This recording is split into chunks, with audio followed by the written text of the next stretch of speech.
The Nile is the longest river in the world. Without it, Egypt would be a barren wasteland. Each year, for centuries, the Nile has overflowed its banks, creating a narrow strip of fertile land, a land where man and beast could prosper.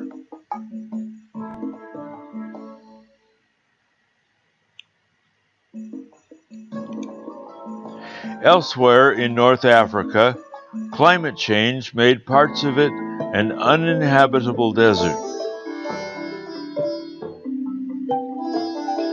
At the mouth is Cairo, an Egyptian city which looks much the same as it did centuries ago.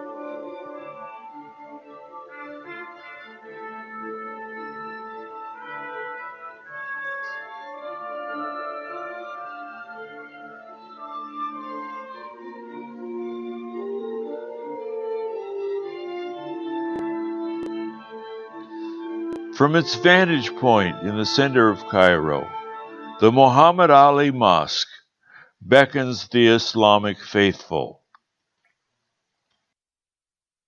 But 32 centuries before Muhammad, Egyptian pharaohs who worshipped the sun god Re were busy building eternal dwellings for themselves.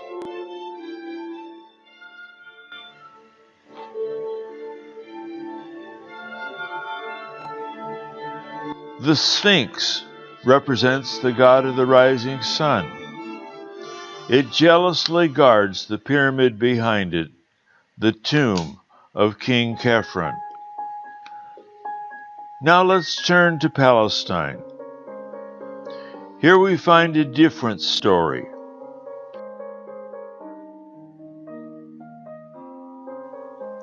Jericho dates from 7,800 BC. It was surrounded by a great wall. But when God gave the city to the Israelites, they were told to shout, and the wall fell down. This large stone guard tower is 27 feet in diameter, and it probably was Jericho's main lookout post. South of Jericho lies what we now call the Dead Sea, but in the Old Testament it was called the Salt Sea. About 20 miles north of the modern city of Beirut, Lebanon, we find the ruins of the Roman temple of El in the Phoenician city of Byblos. The Canaanites moved northward into Phoenicia as the Israelites moved into Canaan. Here you can see the original floor level of a Phoenician house used in 2700 BC.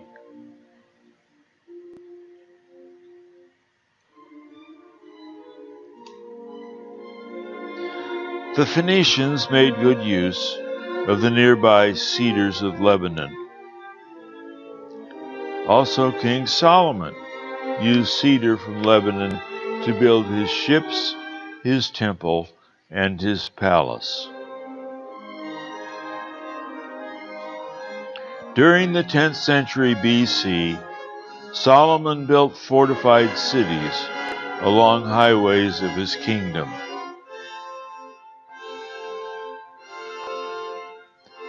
One of these was built on Mount Megiddo. This large altar was part of a Canaanite palace. It dates from the 13th and 14th centuries BC. Jeroboam II, an 8th century BC ruler, built this public grain silo. It was part of his effort to accommodate Israel's prosperity at that time. According to the Bible, the last battle on earth will occur in a valley called Armageddon, which lies at the foot of Mount Megiddo. Many Old Testament battles have been fought in this valley.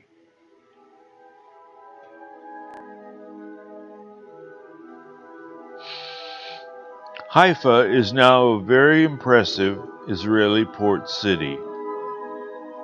From its highest point, it is possible to see Mount Carmel, where the prophet Elijah contested with the priests of Baal.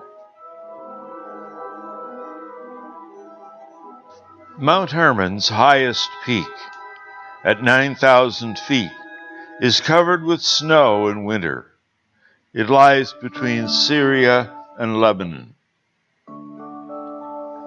Shifting our attention to Greece, they were building a remarkable culture as early as the 14th century BC. King Agamemnon, known for his siege of Troy, built his fortified city of Mycenae in the 13th century BC. The Acropolis at Mycenae was more than a fortress on a hilltop. It protected royal shaft graves, surrounded by limestone slabs. Nearby is the Theater of Epidaurus. It demonstrates an amazing knowledge of acoustical design for its time. An actor, even speaking quietly, can be heard by the entire audience. Greece had a golden age of architectural achievement.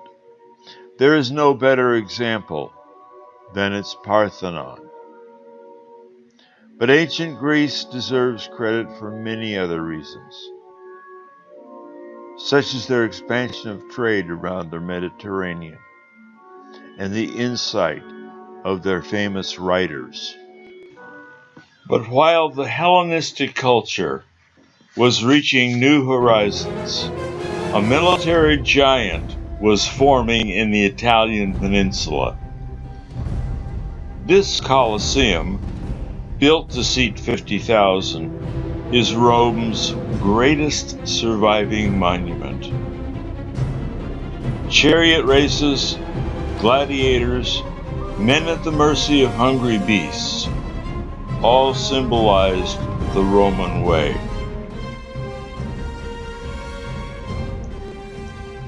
The Roman Forum was at the center of their empire. Victorious armies paraded through these memorial shrines. Powerful Rome ruled the world.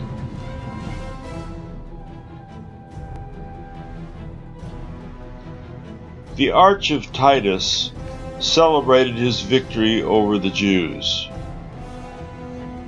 Within the temple of the goddess Vesta, priestesses guarded the eternal flame. The Pantheon is the only ancient Roman building which still survives intact today. On the left can be seen the inscription of the builder, Marcus Agrippa. The lands which border the eastern Mediterranean were conquered by Rome in the 1st century BC.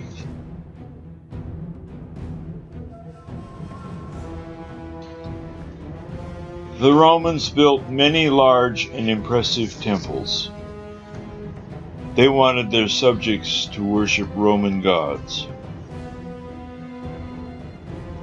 Originally, this temple of Jupiter at Baalbek in Lebanon had 54 rose granite columns, all from Egypt.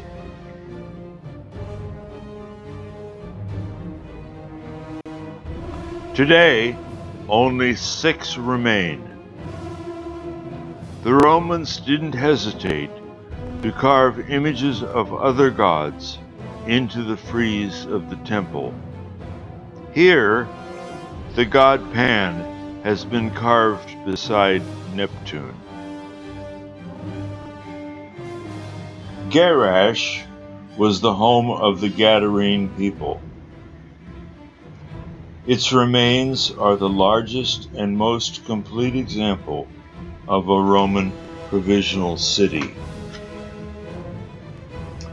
Samaria, home to the Samaritan people, lies between the Jordan River and the Mediterranean Sea. It was once the capital of Israel's northern kingdom. This Samaritan watchtower dates from the 3rd century BC. It was attached to a wall near Herod's palace. King Herod the Great was ruthless and scheming. He married and murdered his wife Miriamne. He built a sumptuous palace for himself over an older temple of Baal. It was in a portion of Samaria which he named Sebast August in honor of Caesar Augustus.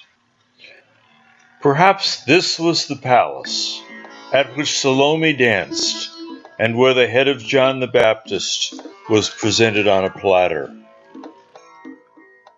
But King Herod also rebuilt the Jewish temple in Jerusalem. He used large, closely fitting stones that were later used by the Emperor Hadrian to build what is now known as the Wailing Wall. Such was the land of Palestine in the year Christ was born. The birth of Jesus in Bethlehem was predicted centuries earlier by the prophet Micah. The scribes of Herod were well aware of this prediction. At the time predicted, Herod sent soldiers to Bethlehem to find the baby Jesus. This church of the Nativity in Bethlehem was originally built by Emperor Constantine's mother, Queen Helena, on a sacred meeting place of the early church. According to the gospel writer Luke, they returned to their own city, Nazareth, and the child grew and waxed strong in spirit, filled with wisdom. Later on, Luke writes, "Then came Jesus to Jordan unto John to be baptized of him. But John, knowing who he was, replied, I have need to be baptized of you, and you come to me?"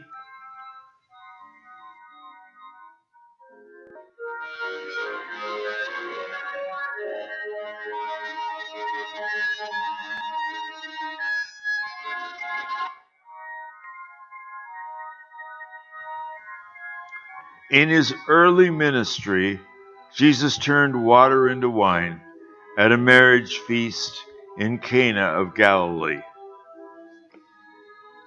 Jesus spent much time near that sea.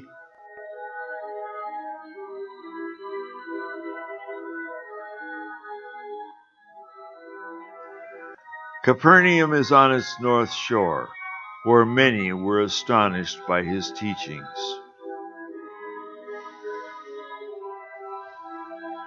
Here at Capernaum, we can see ancient food processing facilities, the remains of a flour mill, and olive and grape presses can still be seen today.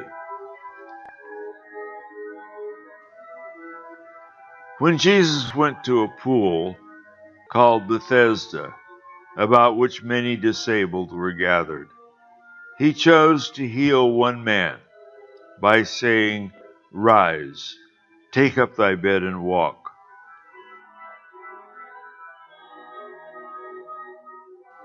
He often spent time in the village of Bethany, sometimes overnight.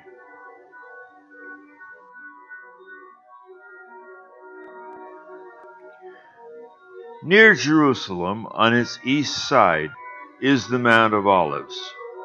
Looking west from this point, we can see the Dome of the Rock Mosque. It's a holy shrine built over a large rock from which Muslims believe Muhammad ascended. Looking from Jerusalem eastward, we can see the Mount of Olives, where Christ went to pray before he was crucified.